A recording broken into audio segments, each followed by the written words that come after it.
Hey, what's up, everybody? I want to welcome you to another episode of the Dreamerspro Daily Recap, where we give you a recap of all of the hot topics that we covered that day. You can catch them in their long format and also catch it fully streaming for free on Apple Podcasts.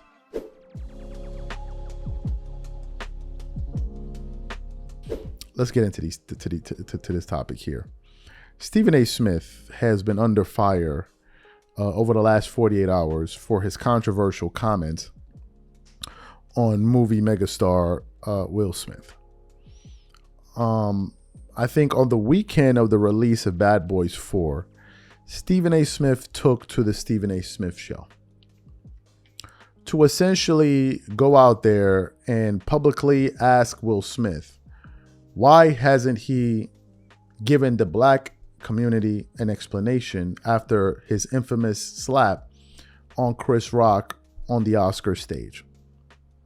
He also jumped the gun by saying, because he was, I don't know where he got his information from, he was essentially operating under the assumption that Will Smith's movie wasn't doing good. And in fact, it wasn't going to do good. Actually, for those of you who forgot what Stephen A. Smith had to say, I want to play a little bit of his comments and then want to come back and react to it. Take a listen to what Stephen A. Smith had to say there. I bring that up because I wanted to get to the latest installment of the Bad Boys franchise, Bad Boys, Ride or Die, which debuted Wednesday.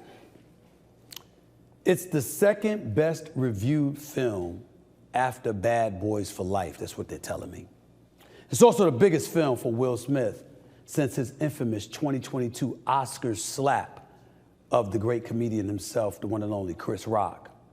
Pre-sales for Ride or Die are behind that of Bad Boys for Life, of course, which hit a franchise high opening of 101 million worldwide back in early 2020. Domestic projections for Ride or Die were at 50 million, but that reportedly simmered to 40 million. Could the lack of pre-sales be because people have not forgiven Will Smith for that slap right there? How much you want to make a bet it does. And this is why I wanted to have this discussion with y'all. Because I want to emphasize that right now, as we see Will Smith and Martin Lawrence on the circuit promoting this new film, once upon a time, you couldn't find a bigger fan of Will Smith than me. Martin Lawrence, you can't find a bigger fan of Martin Lawrence than me. Ladies and gentlemen, in all likelihood, I'm going to go see Bad Boys, Ride or Die. Because I'm such a huge Martin Lawrence fan. And believe it or not, I still will never stop being a Will Smith fan. I'm not surprised at all that pre-sales have simmered. It wouldn't surprise me at all if it ultimately plummeted once all is said and done. And you know why I feel that way, ladies and gentlemen? Because I think that I'm speaking not for everybody, not for most, but at the very least millions of people out there when I say what I'm about to say. I'm not nearly as interested as seeing Will Smith in the movies than I am of seeing him doing an actual sit-down interview with somebody to explain why he did what he did. So you heard what Stephen A. Smith had to say. Those were his initial comments. But what ended up happening was he was actually wrong. According to The Hollywood Reporter, Sony's Bad Boys Ride or Die jolted the battered box office back to life with a better than expected domestic opening of 56 million and 104 globally. Moreover, it puts Will Smith on the road to career comeback 2 years after his infamous Oscar slap. Here's the interesting part. Ride or Die reuniting Smith and Martin Lawrence is his fourth outing in Sony's long-running franchise and earned an A cinema score in North America alongside generally positive reviews. Just as promising. Get this. 44% of the audience was between the ages of 18 and 34, showing Smith has a following among younger consumers. Black moviegoers made up the largest quadrant of the audience with 44%. 44%. And Stephen A. Smith said he thought the movie was going to do poorly because blacks were not going to support Will Smith because of his incident with the Oscar thing. So in typical Stephen A. Smith fashion, he puts out something, they call him out, and then he goes back on his show and he reacts to what people had to say. So yesterday he published a show on his channel where he was responding to the critics. In his mind, he was standing off. But in my personal view, he begrudgingly apologized for his absolutely ridiculous comments that he made about Will Smith. So those are the comments that we want to get into. We want to play most of it for you, and then want to come back and really get into the meat and potatoes of the show. Take a listen to what Stephen A. Smith had to say here. Welcome back to this edition of the Stephen A. Smith Show, coming at you like I love to do at the very least 3 days a week over the digital airwaves of YouTube. I got to get back to the Will Smith topic that I tackled because it created some noise, as most things that I usually do. It's just the way it goes for me. I'm not here to apologize for anything, but I am here to clarify because I want to make sure that everybody understands where I was coming from. When I spoke Friday about Will Smith and the new Bad Boy movies, the Bad Boys Ride or Die movie coming out with him and Martin Lawrence that had been out for a couple of days. First things first, our initial reporting was stating that it was coming up short compared to what it had done numbers-wise in the past at the box office for Bad Boys 1, 2, and 3. Well, it turns out that this was a very productive weekend for Bad Boys Ride or Die, and Martin Lawrence and Will Smith deserve a boatload of credit for that because they got people returning to the movie theaters. So that was a huge, huge plus, and we can't ignore that, and let's give props where props is due. But I want to get more specific into what my take is before I have my boy on. Even though we're both in a similar venue, we're right near one another. I was having some technical difficulties, so he's going to be in a separate room because we down here in Florida, but he's right here in the same vicinity as me. I just got him in a separate room, and I'll let you see who he is in a second. Let me say this to y'all.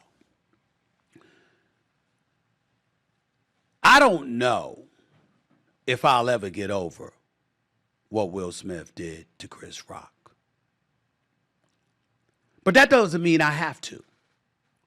And it doesn't mean that it's a license for me to negatively impact Will Smith. Will Smith slapping Chris Rock was a devastating thing. I'm not talking just for Chris Rock, who's a friend of mine. I'm talking for the black community because obviously Will Packer was the first black producer to be doing the Oscars in its history. And that was a devastating blow to him. Will Smith came out with Emancipation a year later for Apple and all of that stuff. Will Smith was sensational in that movie. So was Antoine Fuqua, the esteemed director and producer extraordinaire. One could easily argue that both of them would have won an Oscar for that, and that Will slap cost Will Smith and Antoine Fuqua an Oscar. That's what I was thinking about. I was thinking about black folks everywhere aspiring to be in this business, aspiring to succeed, and something like that happens and it was a blemish on all of us. Because I know how much white America reveres Will Smith. And the thinking along the lines in my mind was, hell, if he did that, what would the rest of us do? There are certain things that happen in the lives of an individual where those incidences are used as a license to castigate the rest of us. And that's what I was thinking about when I said what I said Friday about being torn as to wanting to go see the movie but not wanting to see Will Smith. I wasn't encouraging anybody else not to do it. I was just saying that I was having trouble dealing with it. And then I got a call from my man Charlie Mack. Charlie Mack is Will Smith's former security, good friend of Will Smith, closely connected to Will Smith for decades. I've known Charlie Mack for nearly 30 years. I got a lot of love for him. And he was on fire, calling me because he disagreed with my opinion and was going back and forth with me about it. And then he caught me because he says, Stephen A., what about Grace? What about grace?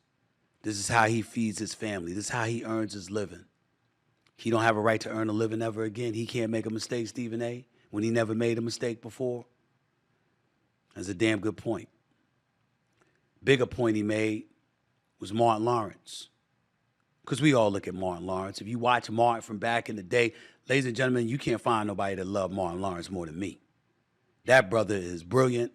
That brother has done nothing but create laughs and laughter for us for decades. We should all revere him. And he's the one that brought Will Smith on to Bad Boys. And Will Smith's still doing Bad Boy movies with him because you know he damn sure ain't trying to do it with anybody else. That's love right there. That's loyalty right there. And then you got to take into account the inordinate amount of people who work on a movie and how they're employed and how they have opportunities. And all because Will Smith is doing what he's doing. And then you got to take into account the fact that throughout Will Smith's life, not just his career, there has been exponentially far more good than bad. And I certainly did not mean to gloss over that. I didn't mean to act like that wasn't reality, that didn't happen. And so I really appreciate my man, my brother, Charlie Mack, for calling me and passionately making that case to remind me of what Will Smith is, who he is, and what he has meant to all of us. You see black people gravitating to him. I'm getting text messages and emails all over the place. Who said he lost our support? He never lost it. We didn't like what he did. It was unfortunate what he did. But damn it, we love Will Smith and we forgive him. You don't hear Chris Rock talking about it and complaining about him. Eventually they'll meet and they'll talk, Stephen A. We heard all of that. So I got to stand down. Did y'all just hear what Stephen A. Smith said? Did y'all just hear what Stephen A. Smith said? You know, I was trying to defend him with the WNBA comments that he was making. I think he's correct about that. But a lot of people are coming at Stephen A. Smith, and I think it had more to do with than the comments that he made, the back and forth that he had with Monica McNutt. People came at Stephen A. Smith for things like this. They came at him for reasons. First of all, the guy goes up there and says, I made news, which is nothing new. Unbelievable. Unbelievable. That's how he starts off the show. He then goes on to basically imply that he somehow, his words could sway people enough for them to not go out there and watch Will Smith's movie. Does Stephen A. Smith think he is as popular or as beloved as Will Smith? Does Stephen A. Smith believe he has enough pull to influence people in one direction or another to not go see a Will Smith movie?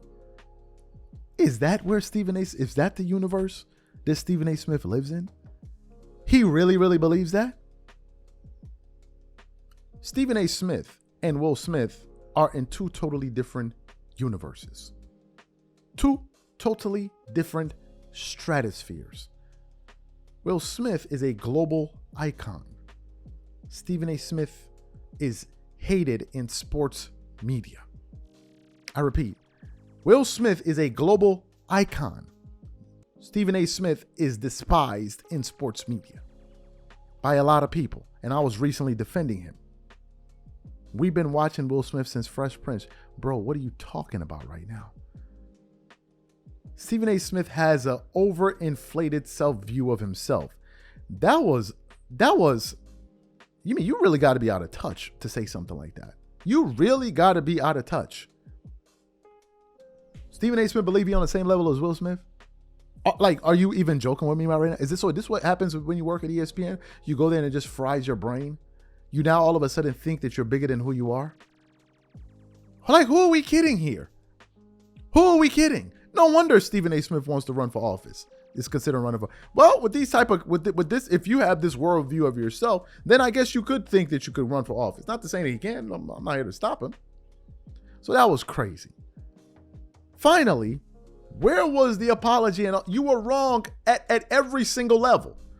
And you're talking about Charlie Mack had to call you to walk you off to reel you in because he didn't need to do that. It was quite clear that you were wrong on everything you were saying.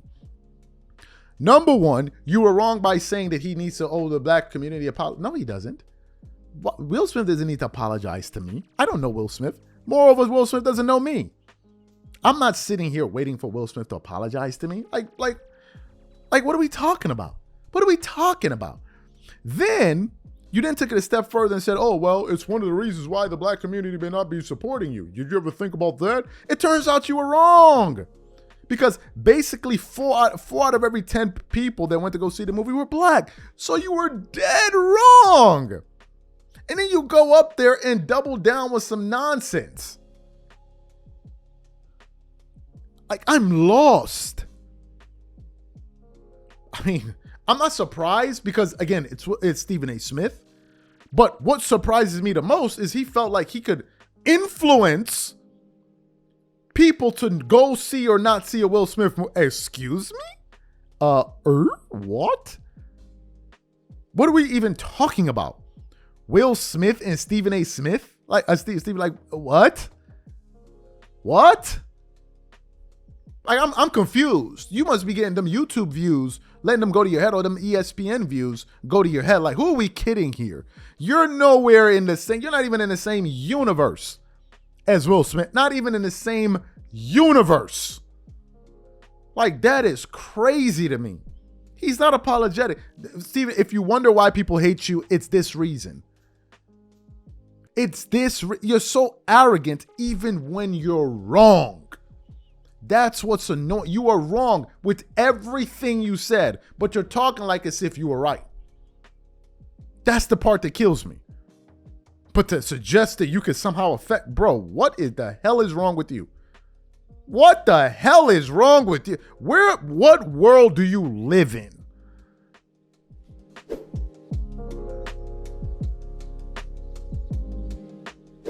Let me get into this topic here. So as you guys know, we covered the story of Dan Hurley, UConn's head coach, turning down the Lakers, right?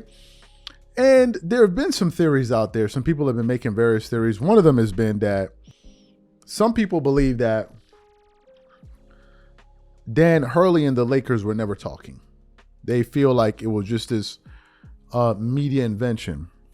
The question I have is, if Dan Hurley and the Lakers were never talking, then how could he have rejected them? How? Unless you're saying Dan Hurley just made up that story to possibly gain some leverage to get some more money from UConn, and then what?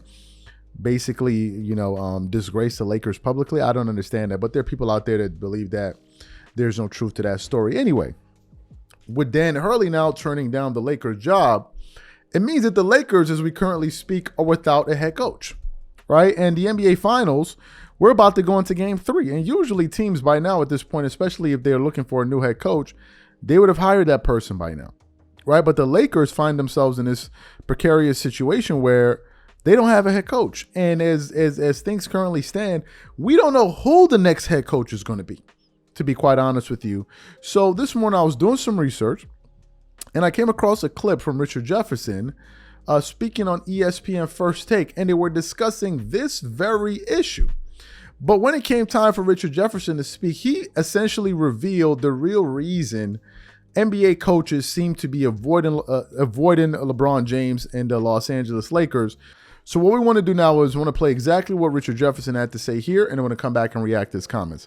Take a listen to him here. How much of a commentary do you think this is on the Lakers job that Hurley decided to essentially say thanks, but no thanks, I'm going to stay at UConn? Well, let me just say this. Woj basically said the decision was more about he had more to accomplish, so it was less about the Lakers and more about what he had to accomplish. but it doesn't change the fact that the Lakers still do not have a coach, and we are in the NBA Finals. They announced their priority search, or who was going to be their priority during Game 1 of the NBA Finals when the Boston Celtics are playing. Some might call that just coincidence. I'm Richard Petty, so I'm going to call it petty. But now you got egg all over your face because the Celtics are 2 wins away from winning a championship, and you just got turned down from an East Coast guy saying that I don't want to go do that. I have more in college that I have to accomplish. And now we don't know who the Laker head coach is going to be just a couple of weeks before the NBA draft. So this is disappointing. The Lakers, when they see who they want, it is typically an honor for you to come here. You do not say no to us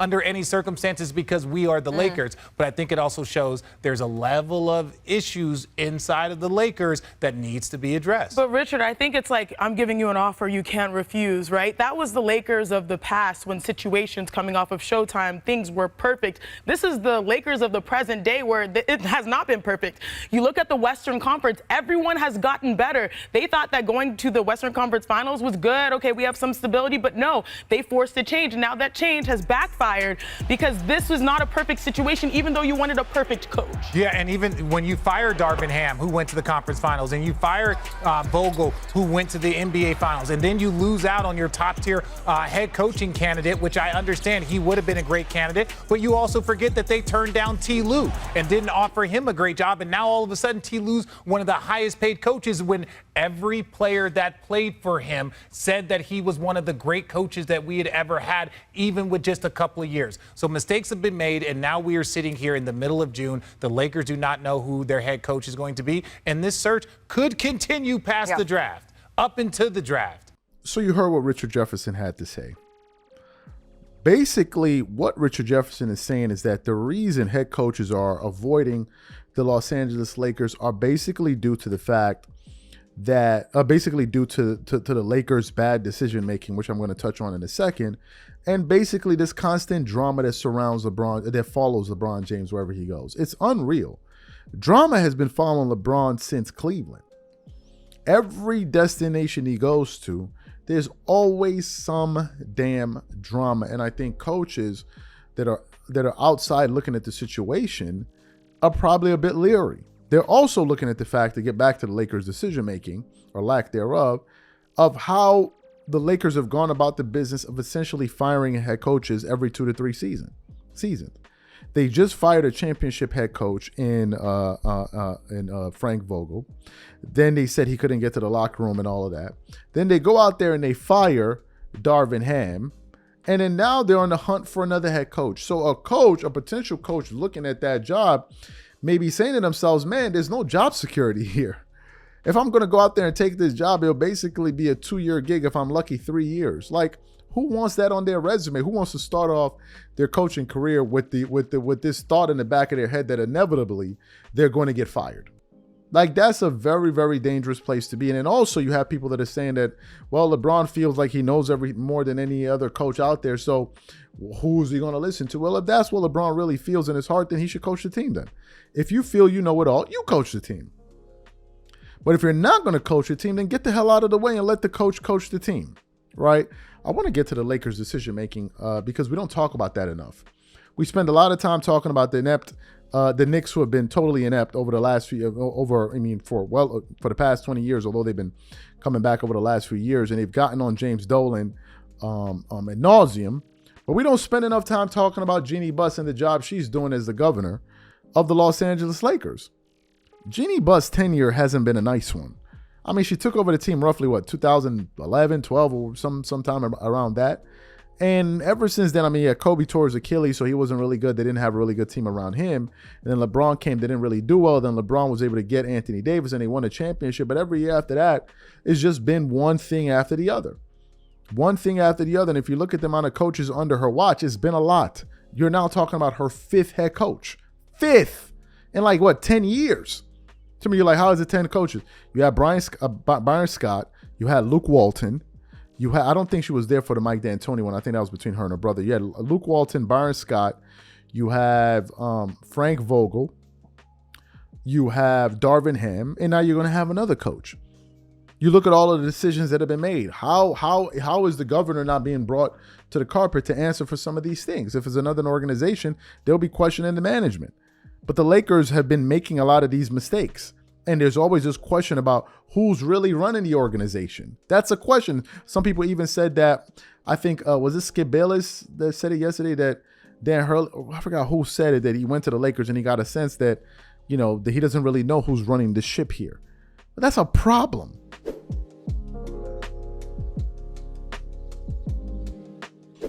So as you guys know, the WNBA has been one of the major talking points right now in all of sports. Everyone is discussing them for one reason or the other. And one person that recently tried to weigh in, that weighed into the conversation, is the Dan Le Batard and the Dan Le Batard show. And this morning I came across some comments from him that deeply offended me, and I personally believe exposed a larger societal issue that is taking place in the States.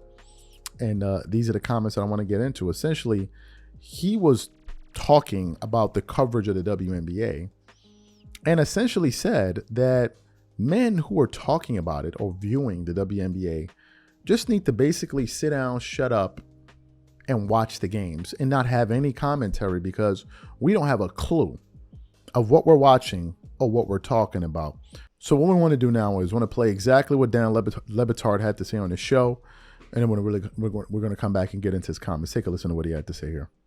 Jessica, I want to ask you about something that I think is super unusual, because over the last 10 days, I have wanted to tell a lot of men and just a lot of people around sports, we can learn here, because we're not going to pretend like we've been paying attention to the WNBA and know how to actually break down the games because we have some expertise about the players involved. We can listen to the people who have been there and not just try and create entertainment around this thing. But when it comes to Caitlin Clark, I have found myself watching what's happened over just the last 10 days and been interested in this part of it, which is like, okay, we're really going to do this. We're going to make her controversial, even though there's nothing controversial about her. We're just going to dump all of the symbolism on her and have the conversation about just her.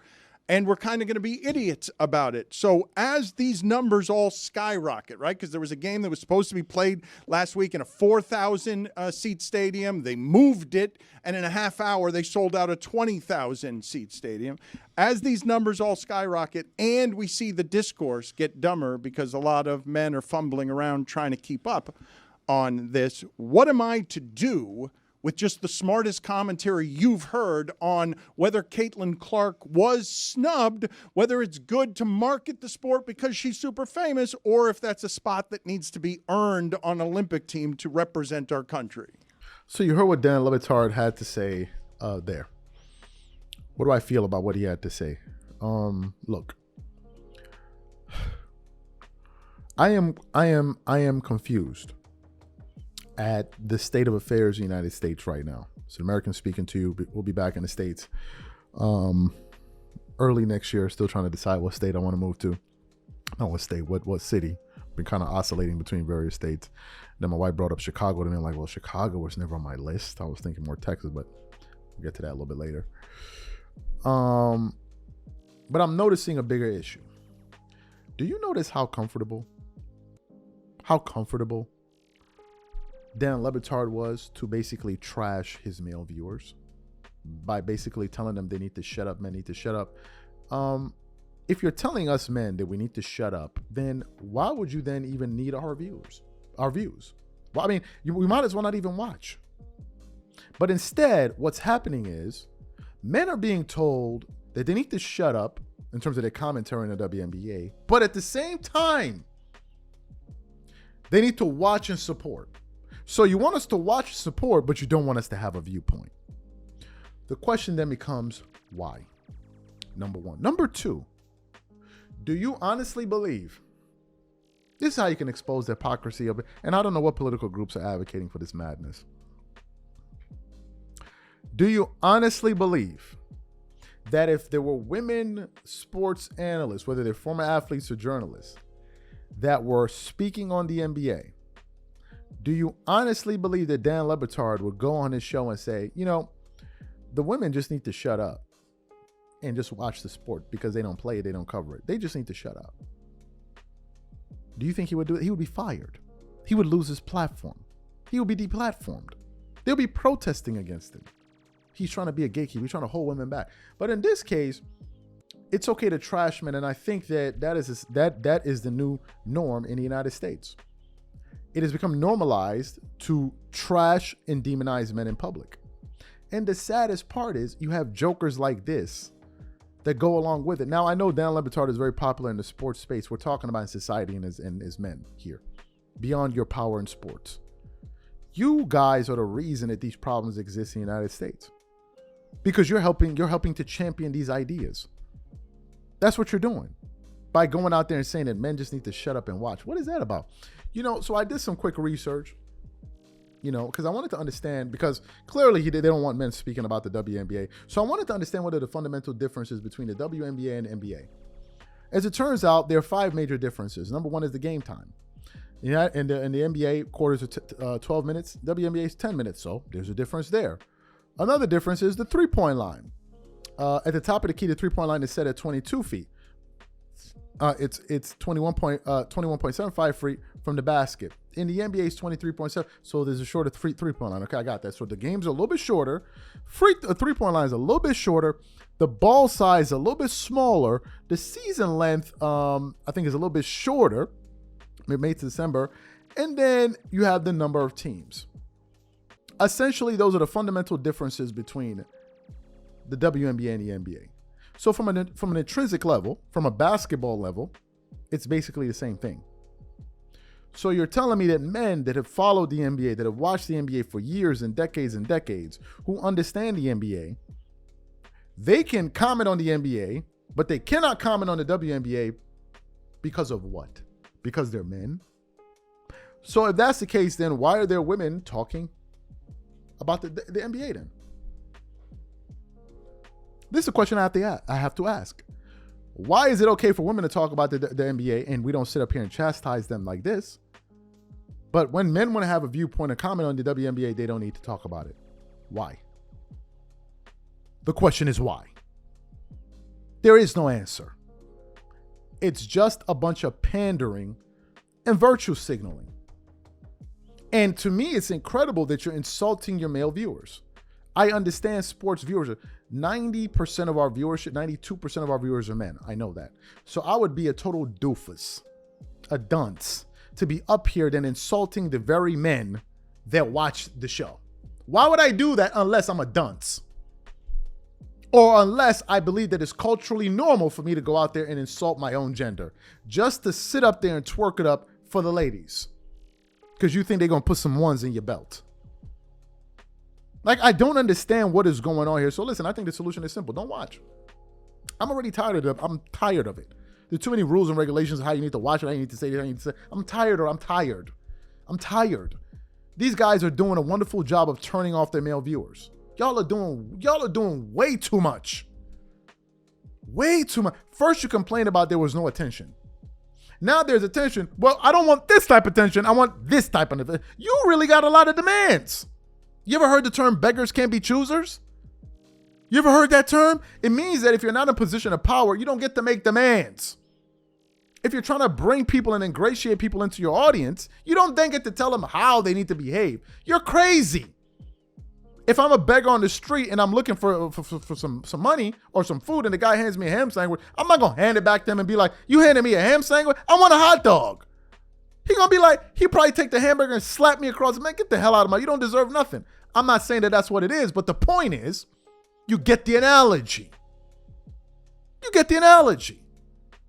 So to me, look, I don't know what these guys are trying to accomplish, frankly.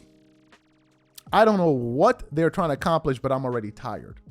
If you feel this strongly about men and their views and they don't know, then just don't watch. It's problem solved. But I find it highly hypocritical to have men who go up there and propagate these views, but then say nothing when women watch, when women talk about sport. And I personally don't care one way or the other. As long as what you're saying makes sense, I don't care who said it. You could be saying something as long as it makes sense. I don't care who said it. And the larger question we need to get to is, why do you want these men to sit down and shut up? What is the thing that they're saying that is wrong? What's the thing? What is the thing? Because everybody that is advocating for Caitlin Clark seems to be advocating from the standpoint of, well, this is the person that's making you all the money. Not just her, but Angel Reese as well. Bring you all the viewership, so ensure that everything's cool with her. And that is a controversial view.